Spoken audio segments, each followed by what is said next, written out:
An old man sits on the jagged volcanic rock of an island prison. The salt wind of the Aegean Sea stings his eyes. Isaiah saw a wolf sleeping next to a lamb in the grass. Zechariah saw ancient enemies sitting together at a feast. The mandate of Eden collapsed into the law of the jungle. Survival of the fittest. A food chain soaked in blood. The 1,000-year reign is the moment the groaning stops. The curse is rolled back.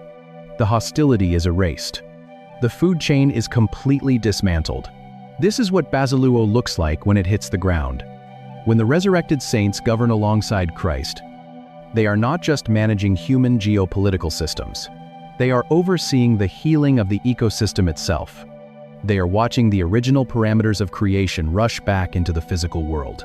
God is proving that his design for the earth was never a mistake. But the healing of the physical earth is only the stage. The environment is restored so that something else can finally happen, something involving an ancient, unfulfilled mandate given to the very first human beings. You feel it in your bones. Do you not? A low-grade, persistent ache that something in the world is profoundly out of alignment. You wake up in the morning to the glaring blue light of a screen, scrolling through headlines about another bombed city, another terminal diagnosis, another broken system. Your chest tightens. You step outside. Breathe in the exhaust of morning traffic. Listen to the distant wail of a siren. And a strange, quiet grief settles over you. C.S. Lewis called it the inconsolable secret. They saw a physical, dirt and water world that had not been destroyed, but a world that had been completely healed.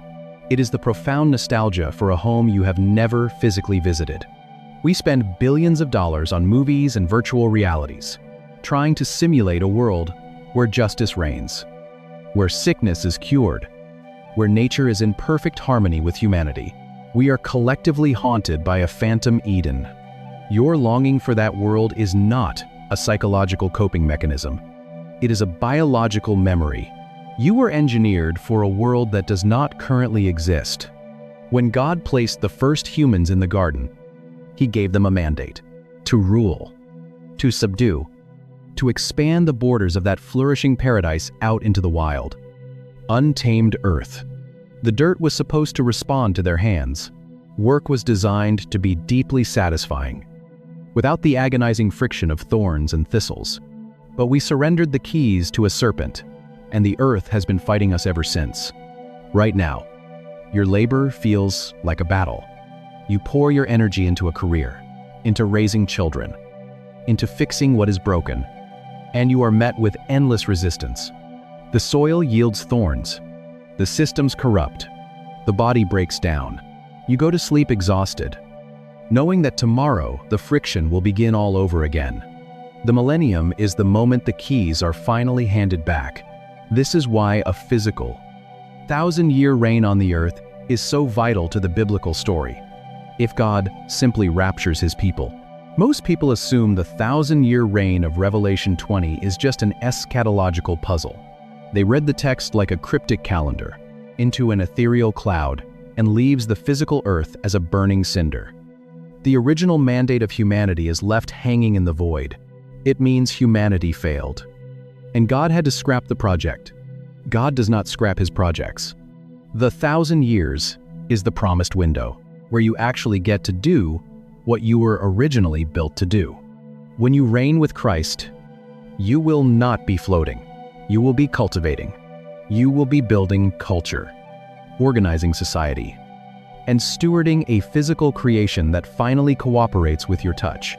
The Phantom Eden will become the tangible dirt beneath your feet. But the restoration of the earth is only half the miracle, because there is another prophet, standing in the dusty rubble of a broken city, who sees exactly how the nations will interact when the healing is complete. And the image he sees does not involve a throne room. It involves a table. Zechariah stands in the dust. The temple is rubble. The walls are shattered. The people are traumatized. He is standing in the wreckage of a city that has just been completely gutted by a foreign empire. He looks into the future. He sees the city rebuilt, but it is not a fortress. It is a dining room. The smell of roasted meat fills the air. arguing endlessly over pre-tribulation, post-millennial, or amillennial frameworks. We treat this millennium as a strange logistical parenthesis, a weird 1,000-year waiting room. Heavy cups of wine clink together. Laughter echoes off the stone streets. Zechariah chapter 14 describes a stunning scene during the millennial era. He sees the nations traveling to Jerusalem year after year. They are not marching. They are walking. They are coming to celebrate the Feast of Tabernacles. The Feast of Tabernacles, Sukkot, was the final festival of the ancient Jewish year. It was the great celebration of the final harvest.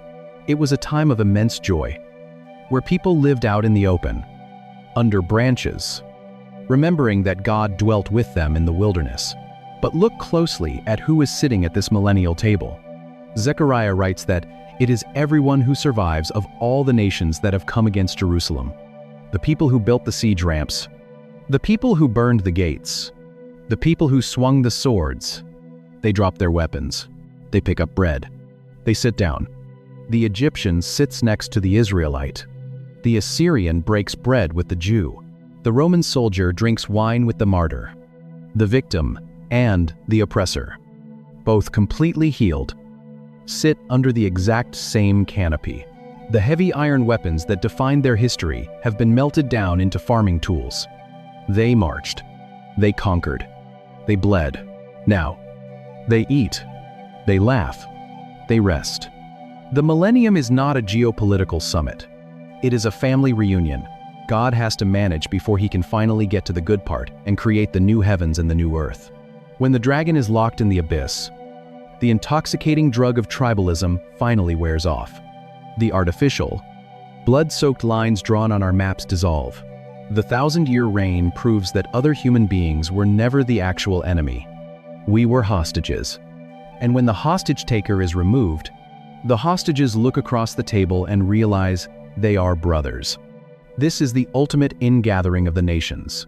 The trauma of human history is finally metabolizing into joy. But this 1,000-year feast is not just about resolving human conflict. It is the fulfillment of a mathematical pattern embedded in the very first pages of the Bible. There is a clock ticking beneath the text of Scripture. The early church fathers heard it. The ancient rabbis mapped it.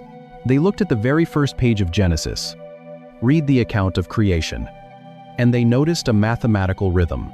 6 days of intense, chaotic, constructive labor. 6 days of separating light from darkness, pulling land from the water, shaping the dirt. And then, a 7th day. A day where the heavy hammer drops into the dirt. A day where the frantic motion completely stops. Genesis chapter 2, verse 2. And on the 7th day God finished his work that he had done. And he rested. We obsess over the sequence of events. We build timelines to predict when the clock starts ticking. The English translations feel passive. But the Hebrew word used here is the word Shabbat. It is the root of the word Sabbath, and its primary meaning is much sharper than mere relaxation. Shabbat does not mean to take a nap. It does not mean to recline because you are physically exhausted. The word literally means to cease, to stop, to sever the activity. It is the heavy, golden quiet that falls over a Jewish home when the sun dips below the horizon and the candles are lit. For thousands of years, ancient theology has operated on a prophetic equation based on this exact rhythm. Psalm 90 and the letters of Peter both declare that to the Lord, one day is as 1,000 years, and 1,000 years is as one day. If you lay that equation over the Genesis creation week, a startling historical timeline emerges.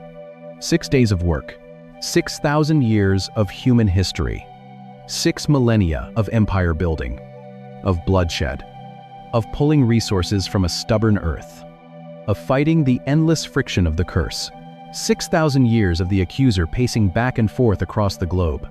And then, the 7th day arrives. The 7th millennium. The 1,000-year reign of Revelation 20 is not a random logistical parenthesis. It is the cosmic Sabbath. But if you look closer at the specific Greek vocabulary John chooses, at the ancient Hebrew imagery he is pulling from, it is the grand, Restorative Friday night of human history. God does not just want to rescue his people, he wants to give them their rest. The writer of Hebrews saw this perfectly in chapter 4 when he looked at the future and wrote, "So then, there remains a Sabbath rest for the people of God." This is why the dragon must be bound in the abyss. You cannot rest if a predator is pacing outside your window. This is why the food chain must be dismantled. You cannot rest if the earth is still groaning in pain. This is why the warring nations must sit down at a feast. You cannot rest if you are still sharpening your sword. The Millennium is the ultimate fulfillment of the seventh day. It is a 1,000-year exhalation for a planet that has been holding its breath since Eden. It is the time for the dirt to recover, for the trauma to metabolize, and for humanity to govern the way they were always supposed to govern. But a Sabbath eventually ends. And what happens when the 1,000 years are finally over brings the entire story to its staggering ultimate conclusion. John wrote down a number in a dark cave, and a fractured world received an expiration date. And at the deeply Jewish theology of the Sabbath, you start to see something the timeline-obsessed reading completely misses. An angel wrapped a heavy iron chain around the serpent, and the deafening frequency of deception finally went quiet. The martyrs took their seats on earthly thrones, and a traumatized planet received the stewards it was always designed for. A wolf folded its legs in the grass next to a lamb, and the bloody law of the jungle was completely dismantled. The phantom memory of Eden became tangible dirt, and the original mandate of humanity was handed back. An ancient soldier sat down to break bread with his victim, and the bitter geopolitical lines of history dissolved into joy. A 6,000-year week of grueling labor ended, and a bleeding earth exhaled into its cosmic rest. One timeline. One complete restoration. But maybe the part that stays with me most is the chain. An angel wrapping heavy metal around the dragon. Not simply to punish an enemy, but to silence the static. To stop the deception. For 6,000 years, we have breathed the accuser's lies about scarcity, fear, and tribalism like oxygen. We have breathed it for so long that we assume the violence and the anxiety are just human nature. The 1,000-year reign proves that the violence is not human nature. It is a hostage situation, and the hostage taker is finally being removed. The Millennium is not a waiting room. It is a reclamation. We are a people obsessed with how things end because we are exhausted by how things are. If you are in a season where the friction of this world feels absolutely unbearable, where your work yields thorns, where your physical body aches, or where the noise of anxiety in your mind is deafening, you do not need an escape hatch. You need to look at the clock. The week of exhaustion is almost over. The Friday evening of human history is approaching. The seventh day is coming. If this reached something in you, subscribe. Leave a comment, even one word helps. Share this with someone who is exhausted by the state of the world and needs to know how the story actually ends. Pray for us as we keep digging into these texts. And may the God who has never once abandoned the dirt he shaped with his own hands walk with you through your 6 days of labor until the morning breaks. The static clears, and your Sabbath finally begins. We look at the violence in our streets, the sickness in our bodies, the corruption in our systems, and we want an escape hatch. His hands, calloused and trembling with age, press a reed pen against coarse parchment. He is writing down things that defy human language. We want God to just burn the whole thing down and start over. And because we want an escape hatch, we read the book of Revelation as an evacuation plan. Jesus was not offering an evacuation plan. He was promising a vindication, to feel the weight of what John is writing in that cave. You have to realize that this 1,000-year period is the answer to a trauma humanity has been carrying since Genesis chapter 3. It is the ultimate proof that God does not abandon what he creates. But the detail that changes how you read every prophecy about this era does not begin with a timeline. Picture the ink drying on John's parchment. The wind howls outside the cave on Patmos as the old apostle stares at the Greek letters. He just scratched out in the dim light. Chilioi, 1,000. He does not draw a timeline in the margins. But if you walk into almost any modern seminary or church basement today, timelines are exactly what you will find. You can hear the squeak of dry erase markers on whiteboards as well-meaning teachers try to map out the unmappable. You can hear the heavy thud of 600-page commentaries landing on wooden desks. For over a century, Western Christianity has been locked, a dragon violently thrown into a bottomless abyss, a heavy iron chain clanking against the dark, a lock turning over an ancient enemy, in a bitter, dizzying debate about how to organize the end of the world. We divide ourselves into camps with heavy academic labels: premillennialism, postmillennialism, amillennialism. If you are not familiar with the terms, they simply represent different ways of arranging the furniture of the apocalypse. One camp says the world gets worse until Jesus returns to establish a literal 1,000-year kingdom on the dirt. Another camp says the church will slowly conquer the world with the gospel, ushering in a golden age of peace before Jesus finally comes back. And a third camp insists the 1,000 years is purely symbolic, a metaphor for the spiritual reign of Christ happening right now in the unseen realm. We argue about the sequence. We fight over the logistics. But in our obsession with figuring out exactly when the millennium happens, we completely miss the staggering reality of why it has to happen in the first place. The Western mind approaches the book of Revelation like a chronological puzzle that needs to be solved with the right decoder ring.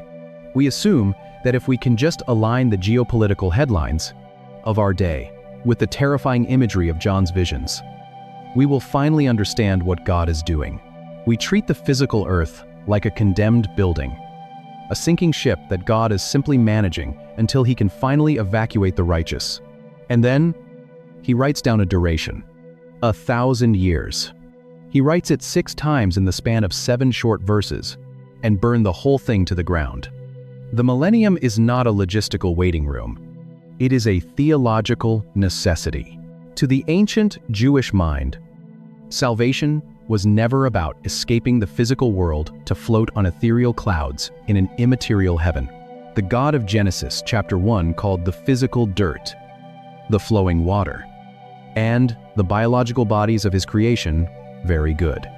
If the story of redemption ends with God simply abandoning the earth to the corruption of sin, then the enemy wins the argument. If God has to scrap the original project and start over completely, then the rebellion that started in the Garden of Eden was ultimately successful. God does not abandon his projects. He reclaims them. The 1,000-year reign is the ultimate demonstration that God is capable of healing the exact same world that was broken by human sin. It is a profoundly necessary chapter of vindication, where the earth itself gets to experience what it was always supposed to be, before the final, eternal state of the new heavens and the new earth begins. But the most shocking detail about this era is not the timeline. It is the very first thing John sees happening the moment the 1,000-year clock starts ticking. And it involves a heavy iron chain. Heaven splits open. An angel steps down. He carries no sword. He brings no army. He carries a single key. He drags a massive iron chain. 1,000 years of the dragon locked away. 1,000 years of martyrs sitting on thrones. The metal clanks heavily against the stillness. He walks directly to the dragon, the ancient serpent, the one called Devil and Satan. There is no epic struggle. There is no drawn-out negotiation. The angel seizes him. The chain wraps around the scales. The metal bites deep. He drags the ancient enemy to the edge of the abyss, a suffocating, bottomless black. He hurls him down. The heavy iron door slams shut. The key turns. A seal is pressed tightly against the lock. 1,000 years. And then, something terrifyingly beautiful happens to the earth. It goes completely quiet. John tells us exactly why the chain was necessary. He writes it clearly in verse 3. So that he might not deceive the nations any longer. Look at what is hiding in that sentence. The nations are still here. Human society is still functioning.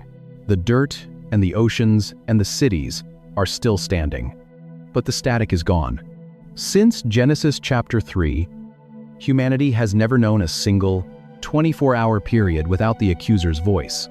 We breathe his deception like oxygen, We build entire global economies on his whispers of scarcity. We launch brutal wars because he tells us the other side is coming for our families. We hoard wealth. We exploit the vulnerable. We destroy the physical planet because the frequency of hell has been humming in the background of human history for 6 millennia. Then, the lock turns. 1,000 years of a battered, blood-soaked earth finally breathing a long, uninterrupted sigh of relief. The frequency cuts out. The whispering stops. The binding of Satan is not just a punishment for the enemy. It is a detox for the nations. It is a 1,000-year window where the human race finally experiences what it means to live on the earth without the constant, grinding friction of demonic manipulation. God is proving a cosmic point. He is proving that when the parasite of deception is removed, his original design for human beings actually works. But silencing the enemy is only the first step. A massive vacuum has been created. If the dragon and his systems are no longer running the geopolitical structures of the world, someone else has to. John looks away from the locked door of the abyss. He looks up. He sees thrones. He sees people sitting on them. And the specific Greek word John uses to describe what these people are doing is about to shatter everything you thought you knew about your own future. Revelation chapter 20, verse 4. John is looking at a bizarre and triumphant scene. He sees the souls of those who had been executed for the testimony of Jesus, the people who were crushed by the geopolitical beast of their day. He says they came to life. And then he writes down their job description for the next 1,000 years. English Bibles translate the phrase simply, they reigned with Christ for 1,000 years. It is a duration that will eventually fracture denominations. It will spawn thousands of books, massive whiteboard charts, and endless late-night debates. For most of us, the word reign conjures a very specific, passive image. We imagine sitting on a velvet cushion in a silent palace, wearing a heavy crown, watching eternity slip by, while angelic choirs hum in the background. We imagine disembodied rest. But the word translated reigned here is the Greek verb basiluo.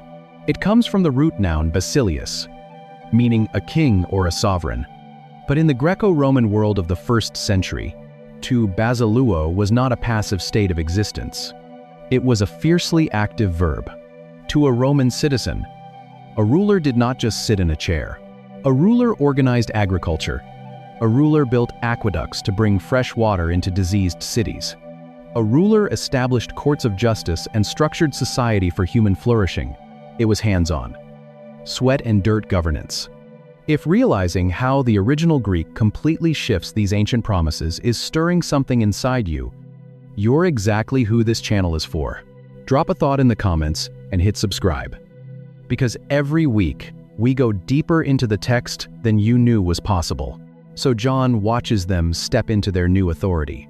And if you trace this word basiluo back just a few chapters in Revelation, you find a massive clue about where all this governing actually happens.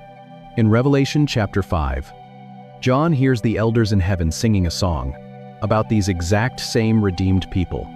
They sing, "You have made them a kingdom and priests to our God, and they shall reign basiluo on the earth." But John is not inventing this era on the island of Patmos. He is just the first to put a hard number on it. On the earth, not in the clouds. Not plucking harps in a disembodied dimension. That location changes everything. When God locks the dragon in the abyss and removes the parasite of deception from the world, he does not just leave the remaining nations to figure it out themselves. He hands the structural keys of the planet over to the people who were most faithful to him when it cost them their lives. The Millennium is not a long vacation for the saved. It is a massive reconstruction project. It is a literal, physical administration where the resurrected saints work with Christ to rebuild a shattered planet. They are taking a world traumatized by thousands of years of war, famine, and demonic manipulation, and they are actively restoring it to its Edenic parameters. The dragon is in chains. The new administration has taken their seats. But what does a resurrected government actually look like when it touches the dirt? To see that, we have to leave the island of Patmos and travel 7 centuries backward to a prophet who saw exactly what happens to the food chain when the right king is finally on the throne, Jerusalem. 700 years before the island of Patmos, a prophet stands in a city choking on the smell of impending siege. He watches empires tear each other apart. He sees a world running on the brutal, mechanical engine of predator and prey. The strong, constantly devouring the weak. Centuries before John ever picked up his pen, other men saw this exact same window of time. But then, his vision skips the timeline. He looks past the smoke. He sees a pasture. He hears the heavy, rhythmic breathing of an apex predator. A wolf walks into a field. A lamb is standing there, small and fragile. But the lamb does not run. The wolf lowers its massive head, folds its legs, and lies down in the soft green grass next to its natural prey. Isaiah keeps looking. A leopard rests next to a young goat. A thick-maned lion lowers its jaw into a feeding trough, tearing into straw like an ox. A toddler reaches a chubby, dirt-stained hand toward the dark hole of a cobra, laughing in the afternoon sun. The snake does not strike. For centuries, theologians have looked at Isaiah chapter 11 and treated it like a spiritualized fairy tale. We strip the dirt and the fur and the fangs right out of the text. We say the wolf represents wicked nations, and the lamb represents the church. We reduce a sweeping, cosmic restoration down to a gentle metaphor about human beings finally getting along. Isaiah is not writing poetry. He is recording a biological reset. When human beings rebelled in Eden, the fracture did not just break our vertical relationship with God. It broke the soil. It introduced violence into the very genetic code of the animal kingdom. Nature itself began, as Paul would write centuries later, to groan,